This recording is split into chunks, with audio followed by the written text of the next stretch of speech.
So, here we go. 3, 2, 1, go. Okay, so, start off here with Route City 1. Now, at the beginning of each race, what I do is I do a double bump. Essentially, this helps me get up to my top speed much more quickly. Some tracks I'll do a double bump with Blue Falcon, and other tracks I'll do a bump with Blue Falcon and then a second bump with Pico.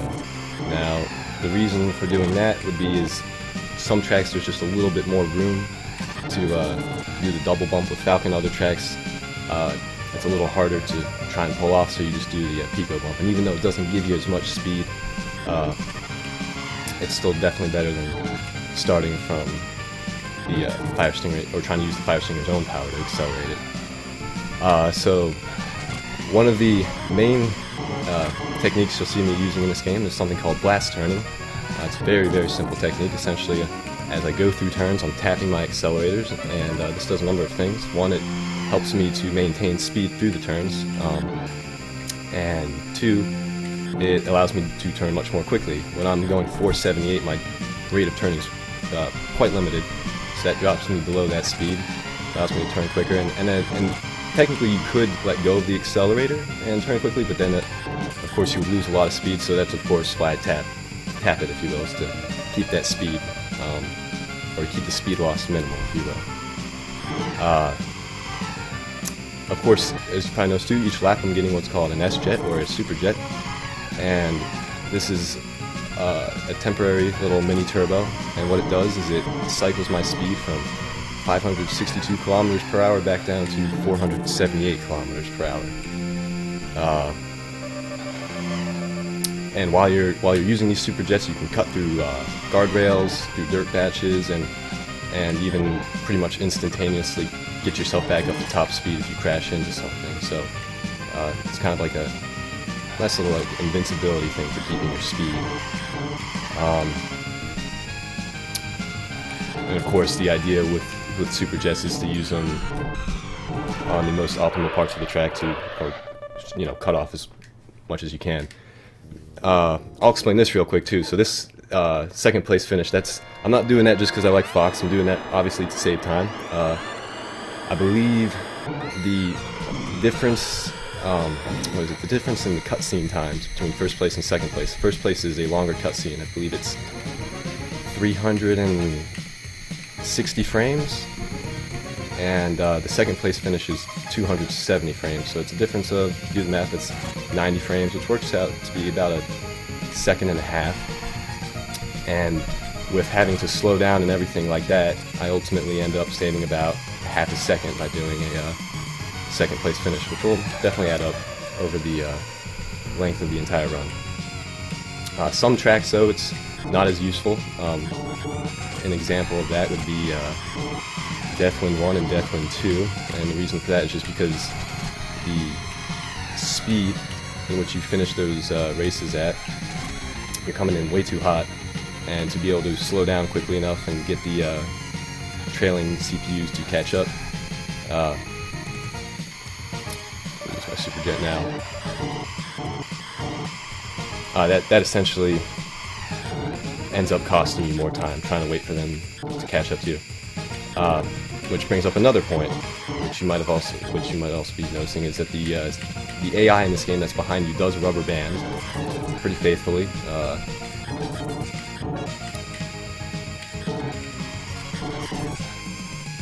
So no matter how fast you go on any race, they'll always be behind you. One of the other things I'm doing too, I'm doing what's called brake tapping while I'm using super jets. This saves very, very little time, but it saves time nonetheless. Essentially what's happening is when my speed cycles from, so as I said, the S-jet cycles the speed from 562 to 478 kilometers per hour. When I'm going about 520 to 478, I hold down the brake. This essentially increases the rate of deceleration, and what that means is I spend more time going 562 to 520 and less time going 520 to 478. if you do, for example, if you do like 6 brake taps with one S-Jet, you maybe save like a few hundredths of a second, so not much time being saved. Okay.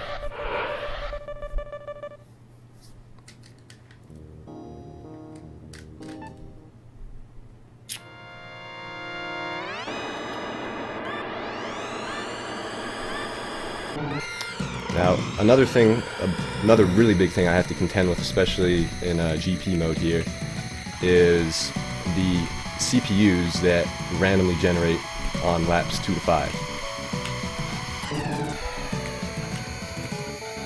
Those CPUs,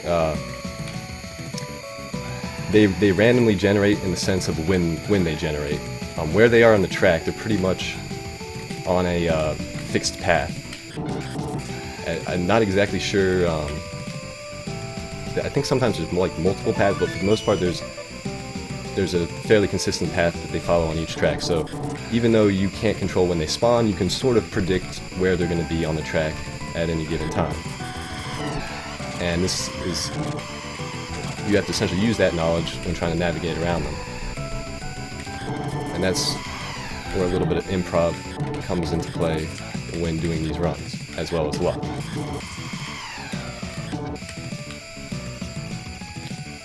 One instance where you do have to be careful with, even though you can sort of predict like where they're going to be on the track, is when 2 CPUs get generated at the same time. They do this little dance that's very unpredictable, and essentially they're just crashing into each other, and at any given moment, even when you're passing them, one can just shoot out to the side and smash into your machine. So it's always best to try and stay as far away from pairs of CPUs as best you can. And as I mentioned, though, you know, you can predict where these CPUs are going to be traveling on the track, as I said, or where they're going to be when you go to pass them. There will be times too where I go to pass them or try to go around them, and they're exactly where I need to be, and I have like no way to get around them, and that essentially forces me to either crash into them or slow down. I guess depending on how frustrated I am, I might just crash into them, but the logical choice is usually to try and slow down and work your way around them.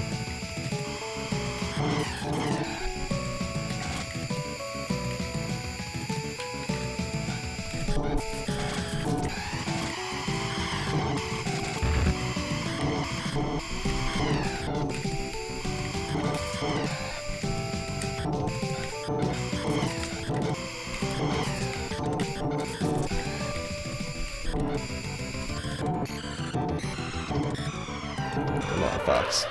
Sometimes the AI behind you can be a little finicky in how well they rubber band. Okay, Deathwind 1. This track's a little unique in that it has a crosswind on it. It's not too, at least this one's not, this track in particular is not too difficult. Bit of a kind of a NASCAR type track here. But yeah, you have crosswinds blowing on the straights, and those crosswinds really only affect you when you're not under the influence of these dash plates. So, for example, like right now, I can just go straight. But as soon as I hit 478, they'll start pushing me again. Now, I forget which. You'll notice that on the track that there's these kind of like horizontal bars, the darker and lighter shades, and I believe the way the wind works is it's only when you're on one of those, I forget which color it is, or whether it's the darker or lighter one, but only when you're on top of one of those, for example, let's just say it's the darker one,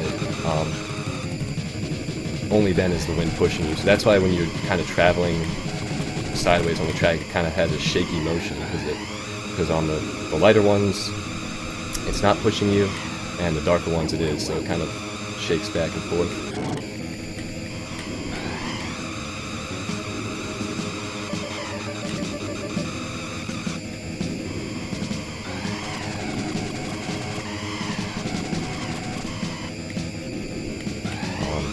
Another thing too, oh yeah, I always mention this, the timer in this game. So this is the NTSC version of the game, and so of course the game runs at 60 frames per second, but the way the timer works is actually it advances one 100th of a second one frame and two 2 100ths to the next frame. And of course, if you do the math, you go up to 60, you'll realize that 0.9 seconds in game time is 1 second in real time. So if the timer looks like it's hold up. So this is the only time you can really do a second place finish is if there's a CPU at the end, because you can smash into it and that decelerates you instantly. So that's a little bit of good luck if you can get that.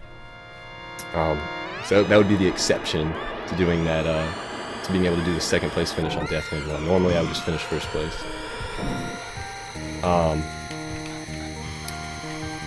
Crap. Does the speed go over 1,000? I saw it. No, only up to it's like 959 or 960 or something like that in this game. I forgot what I was talking about. Oh yeah, the timer. Hold up, we gotta do this S turn here. Okay, that was not too bad. The idea of that S turn, at least on the first lap, is to not touch any of the walls. It is possible to do. It is tricky though.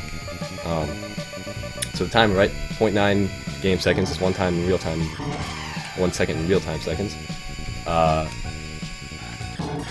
Now the interesting thing about that is the way the game works is if you pause the game, that the way that timer is working, it's still keeping track every frame of whether or not to add 1 or 200ths of a second. So in theory, you could pause and unpause the game in such a way that the timer is only adding 1/100th of a second every single frame, and you could totally mess with the in-game timer.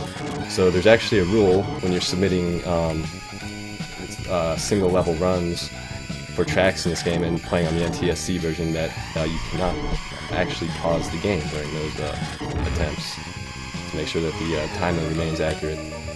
In the PAL version, that's not the case. It does 2/100ths of a second every frame, so it's no issue at all with that. People can pause to their heart's content. I should mention too with this track, some of the things I'm doing. So for example, on the boost laps, I do want to hit the first corner of this first turn, second corner of the second turn. Even though that costs me speed, oh, that little bastard. Even though that costs me speed there, it's instantly made up for by being able to activate the S-Jet just after that. And then going around the final hairpin of the circuit, you also want to bounce into that wall, because what that does is essentially it puts me back in the center of the track, so I can take this chicane properly. And of course, for the 5th track of each league, you can finish first place because it has no effect on the how long the credits take here. So normally what I do when I do these runs is kind of do a quick recap of all my runs. So Mute City 1 was solid. Big Blue was solid. I think I went into a guardrail on the second lap there, so I lost a little time, about a couple seconds, but overall pretty solid run. Sand Ocean was I was pretty pleased with. No hiccups there. Death Wind 1 was also another clean track. Might have saved only about 1/10 of a second with the second place finish there, but I think I did okay. And Silence was solid except for the little CPU towards the end of the 4th lap there. Yeah, messed with me a bit.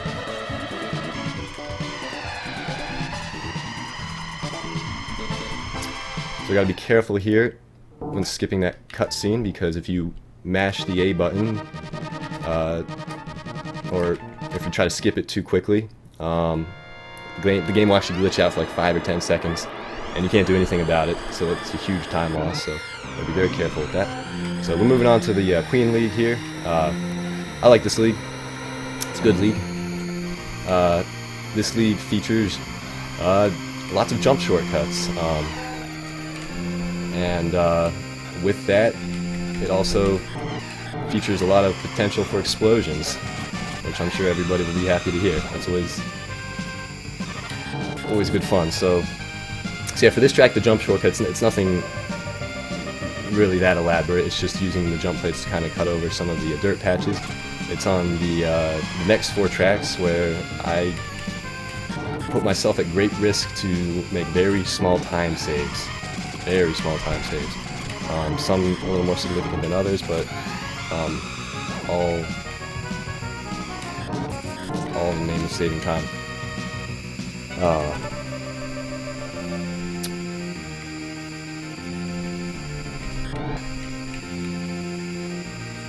yeah, I feel like I've discussed most of the things that I think that I wanted to so far.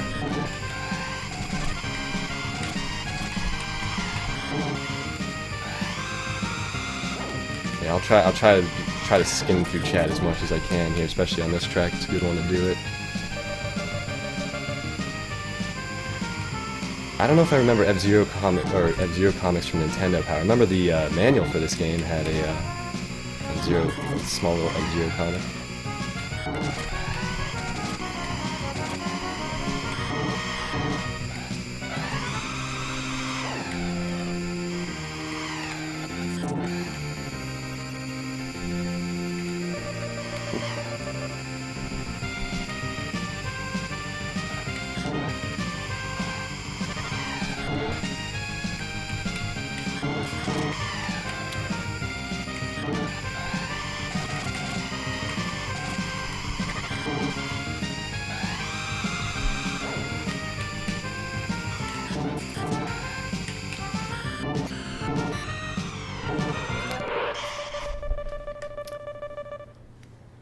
Difference between, yeah, right, so the difference between running beginner and master, so from, when you go from, I believe so, from between beginner, standard, and expert, all the AI, the main AI that is, so Golden Fox,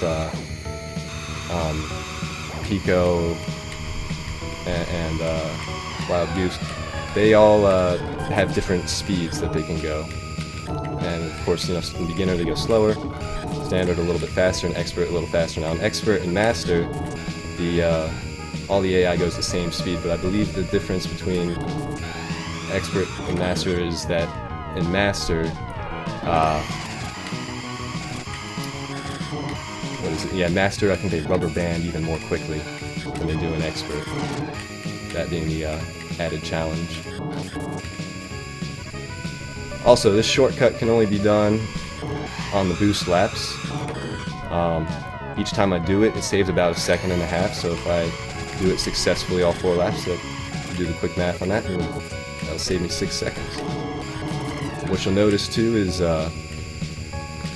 when I take the shortcut, I get picked up by a machine. That machine is called the referee, and the referee will always bring me back to this spot. So you're probably thinking to yourself, you know, oh, you can go down further down the track, which is possible, but no matter what, that referee will always bring you back to that one spot. So the best thing you can do for the shortcut is try and get as close to that checkpoint as you can.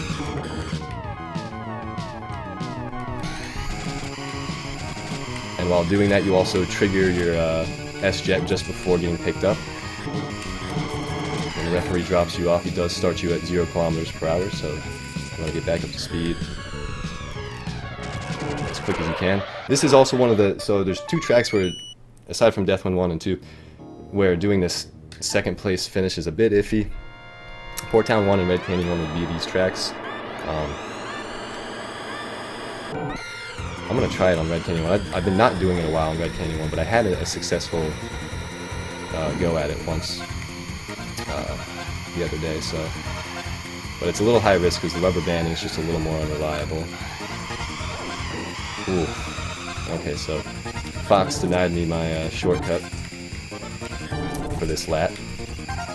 But normally you can do the shortcut for this track on all 5 laps. Each time doing it saves about 0.4 seconds, so do it on all laps, you save about 2 seconds.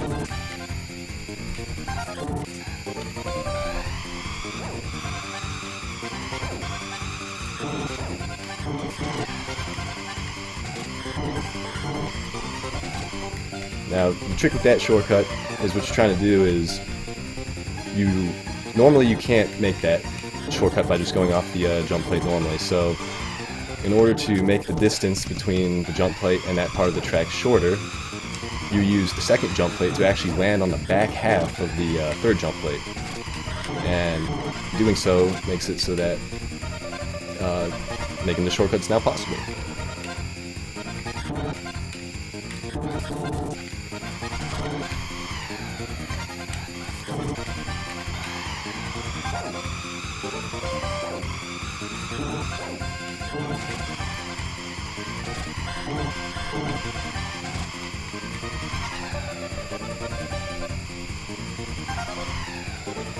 You want second place because the cutscene is cutscene for second place is a bit shorter than the cutscene for first place. If you do it right, you can save just a little bit of time. Yeesh. That was a fail. So yeah, like I said, Red Canyon 1 really isn't a track to do that on.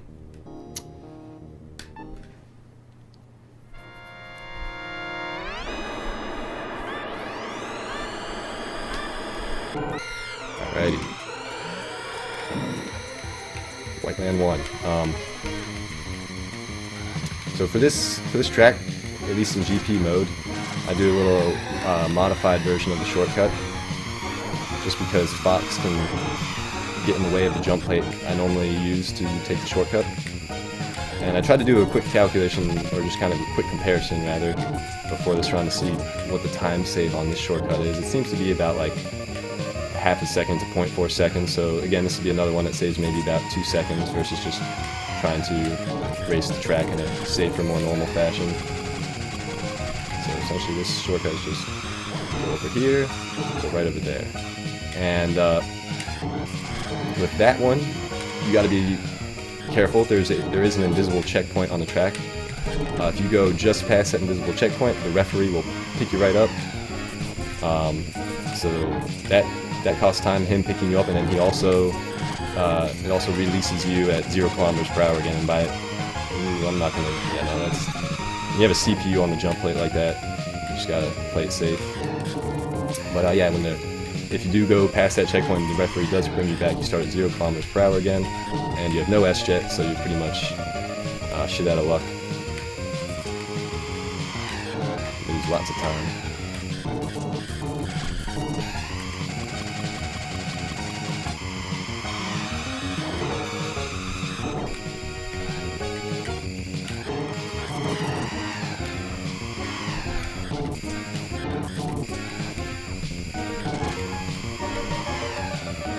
Oh, do I have the mouse?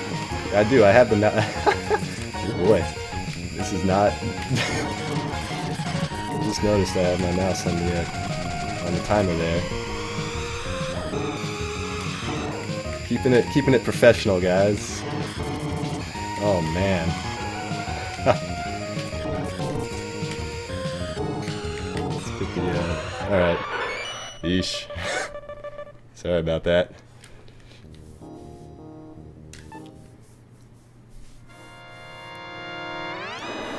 Okay, yeah, Whiteland 2. So, this track has the double jump shortcut. Highest risk shortcut. Yeah, highest risk shortcut with the least amount of time save. This shortcut is so dangerous, I don't even do it when I'm doing like normal world record / PB attempts, but for marathons like this, always got to go for it. So, on the opening lap, I consider it much more useful as far as saving time, because each time you hit a jump plate in this game, you do get an extra 40 km/h towards your top speed. So very useful there in the first lap. Now in laps 2 to 5, if I do this shortcut correctly, it saves about 0.2 seconds each time I do it. So I don't even save a second by doing this on all these laps. So like I said, I could.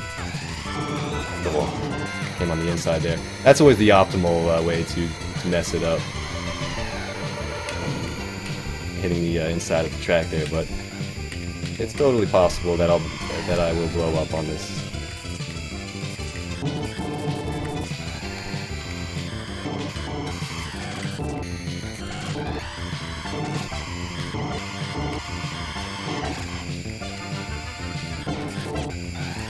Jesus.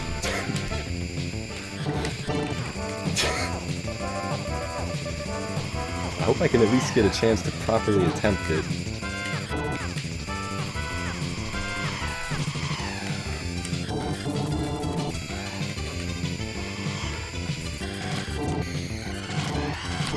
It gets tricky because I gotta push up on the D-pad, and if I just hold up. Yes, okay. Yeah, the tricky thing is if I gotta hold up on the D-pad, so it's like one of those things. If I just shift, if you just shift the pressure of your finger slightly left or right, you can have a very scary moment like I just did there.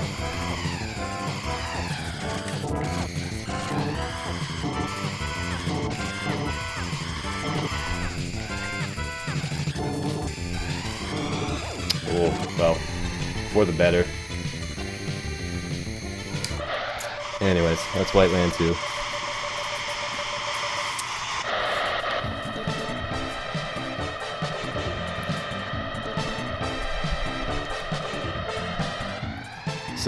So an okay boot opener jump there, but anyway, so Mute City 2.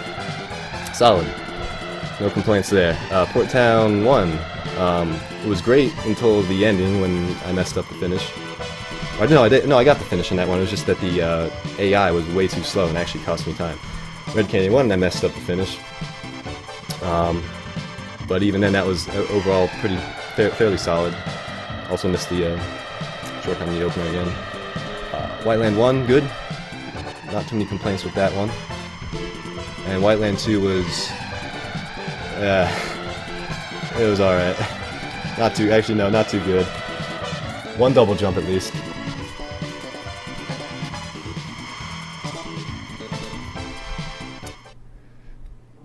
Okay, got through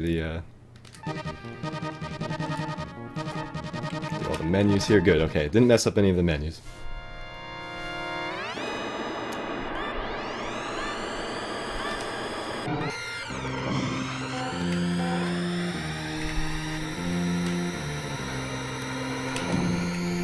Okay, so King League. Yes, this league is considered to be, by a lot of people, to be one of the more difficult leagues in the game. And it earns that title quite fairly. It's also one of the I think it's the longest league in the game as well. But yeah, it starts out with Mute City 3. This is pretty much the same as Mute City 1. There's a few differences. There's no jump plate. There's these little triangles down this straight right here, and then there's also a big minefield. Other than that, though, this track has the same racing strategy as Mute City 1, and you'll see that I pretty much get the same times on this track as I do Mute City 1. So just basically going to try and chug through this one as quickly as possible and get on to the next track.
Okay, Deathwind 2. So this is probably one of people's least favorite tracks in the game. For me, though, it is my favorite track. This is probably the fastest track, and for that, I do enjoy it. So yeah, there's a couple factors which make this track a bit difficult. One is the generation of CPUs. There's a number of instances in this track where you cannot avoid the CPUs. If they cross your path, you're pretty much in trouble and you just have to crash into them. The other thing that makes this track difficult is if you want to navigate it as quickly as possible, you got to crash into walls. The first wall hit is the most difficult. It requires that you come in a particular angle and location, otherwise the game will pretty much spin you out. Okay, there we go. That's a good example of a CPU is just right where I need to be.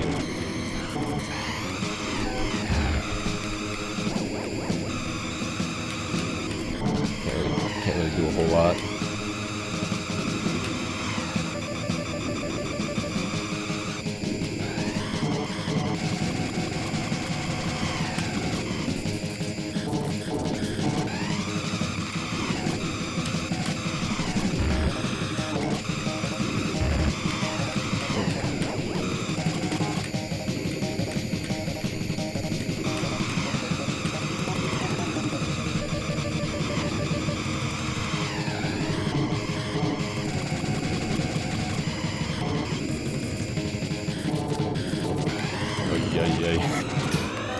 Totally hesitated on which way I wanted to go there. Ah, no.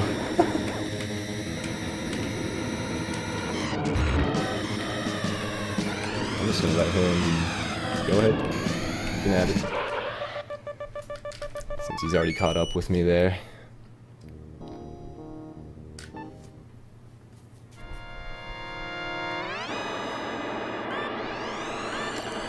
Alright, so Port Town 2. This is very similar to Port Town 1. There's now a part of the track that's opened up on the bottom, and it makes for a much more, it just adds a whole lot more turns, a lot of hairpins now. Along with Death Run 2, this is probably also one of my favorite tracks. It constantly keeps the player active, lots of turns, lots of back and forth.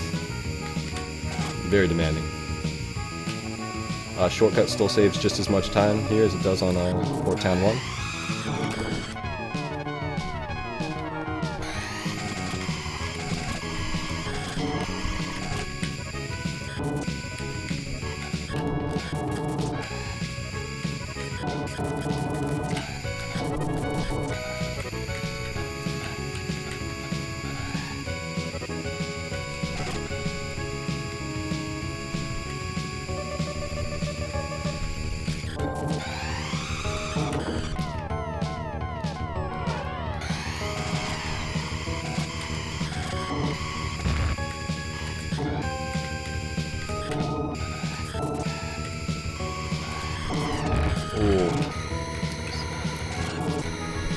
Should have done the outside.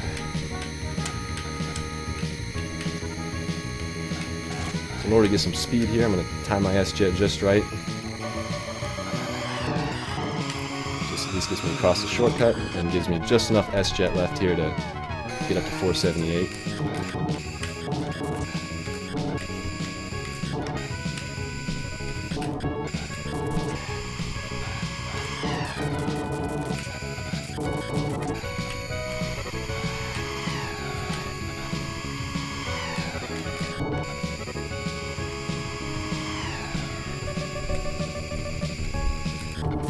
Oh boy.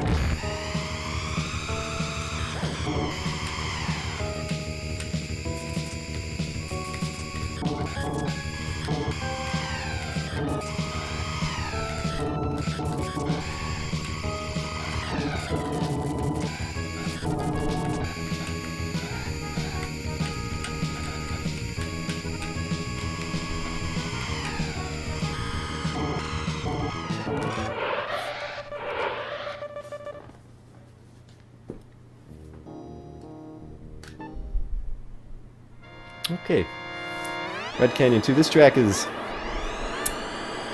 it's a little bit, oh god, a little bit more one of the more boring tracks. It's just got two really big straightaways on it,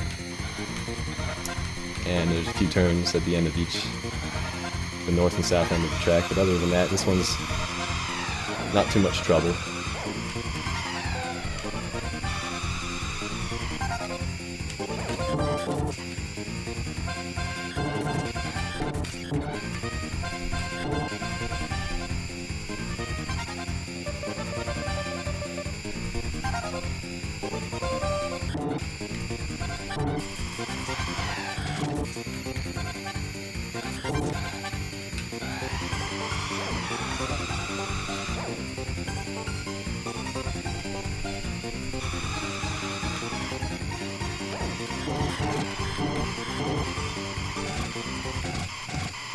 Second place finish is to save time.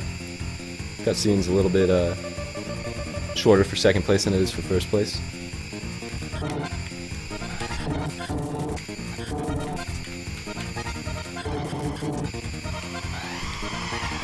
I see you there, Jub. Hey man. Yeah, favorite track would either be between, like I said, either Deathwind 2 or Port Town 2.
Okay, Firefield. If Deathwind 2 isn't the most hated track, this one sure is. Very long track, a lot of tight turns, and very unforgiving CPUs that are all over the track. Now for the opening bump on this one, I had to do a little bit of blast tapping to get the Blue Falcon to catch up to me. Now, also on this track, kind of similar to Deathwind 2, you have to do a little bit of ball crashing. The two you saw were the two necessary bumps that need to be done. Necessary in the sense that they are the fastest way to navigate the track. You can, of course, slow down if you want, but that'll take more time.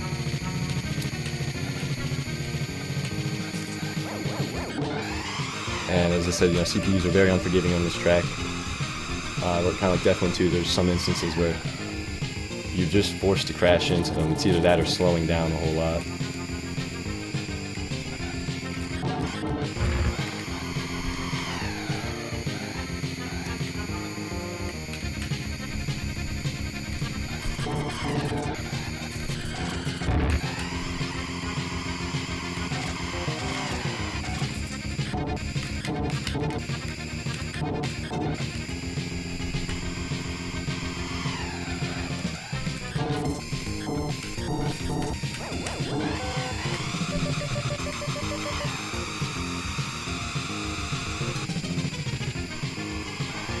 Watch out for that CPU. If you're passing it at that moment in time, he will bonk into you.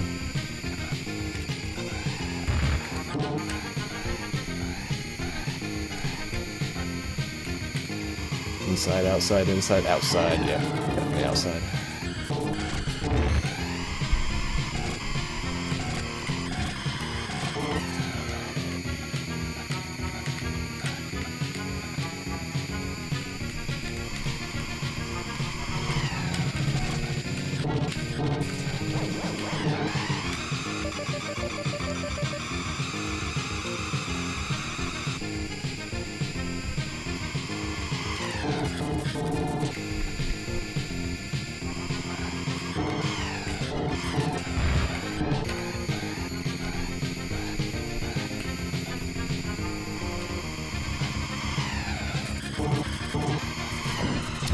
Oh, get out of here, Fox. Alright, so I'm going to do one of the safer strats here, which is to bounce off this wall. Timing of when I activated the S-Jet there, just good to do that sometimes.